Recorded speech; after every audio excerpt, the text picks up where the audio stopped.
We see LEDs all around us all the time, and especially as we're getting into the time when there's lots of festivals, Diwali, Christmas, others, we see a lot more lighting from this. And have you ever wondered what actually is inside these?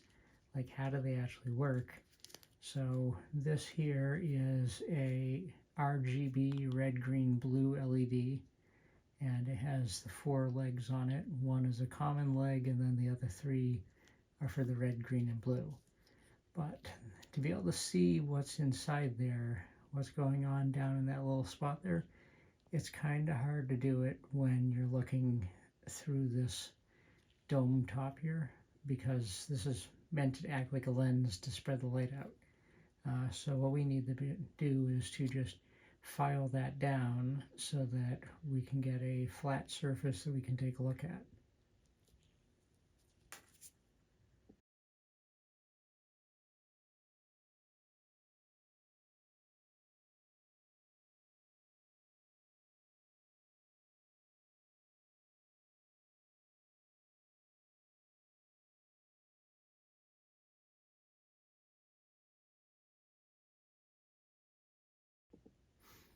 Okay, so that's a nice flat surface there, and after a number of rounds with sandpaper and polish, we got something that looks pretty good.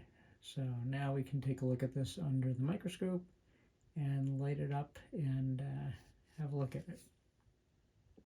And here now you can see what it looks like up close. There's 3 squares in there, and they're going to be for the different LEDs, the red, the green, and the blue. You'll notice that the red looks red, obviously. The green, if you look at it, has a bit of a green tint, and the blue one looks white. Now there's something specific about the green and the blue LEDs that I want to talk a little bit about here. The red is made out of a semiconductor that is a mixture of aluminum, gallium, indium, and phosphorus. The other 2 are made out of indium gallium nitride. And for anyone who knows something about semiconductors, you'll know that there is a difference in the optical characteristics depending on what the material is made out of. And so it would seem as if this is going to be the same thing. There's not going to be any difference for the red, for the green, and the blue one. However, that's not exactly the case, because these are what we refer to as alloys. They're a mixture, but you can change the ratio of the different compounds and the elements in it, and from that you'll end up with something that's going to have different properties.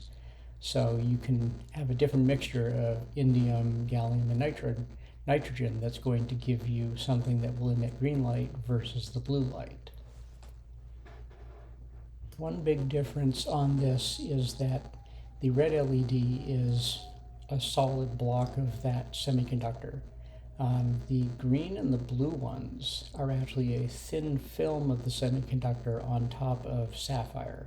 Sounds fancy, but it's aluminum oxide. And in this case here, that's simply because it's easy to grow a bulk crystal of the red, the material used for the red, but for the green and the blue, it's easier to actually grow them as thin layers.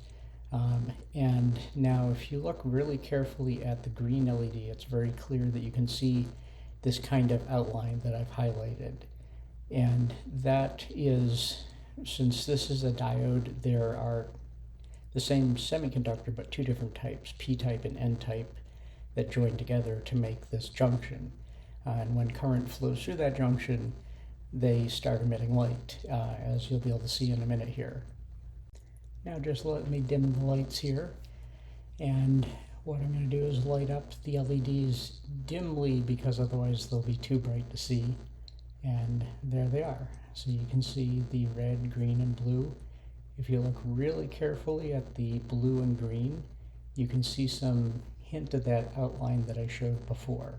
And so that's basically one of the things, that's where the light's emitting from, is the overlap, that junction between them.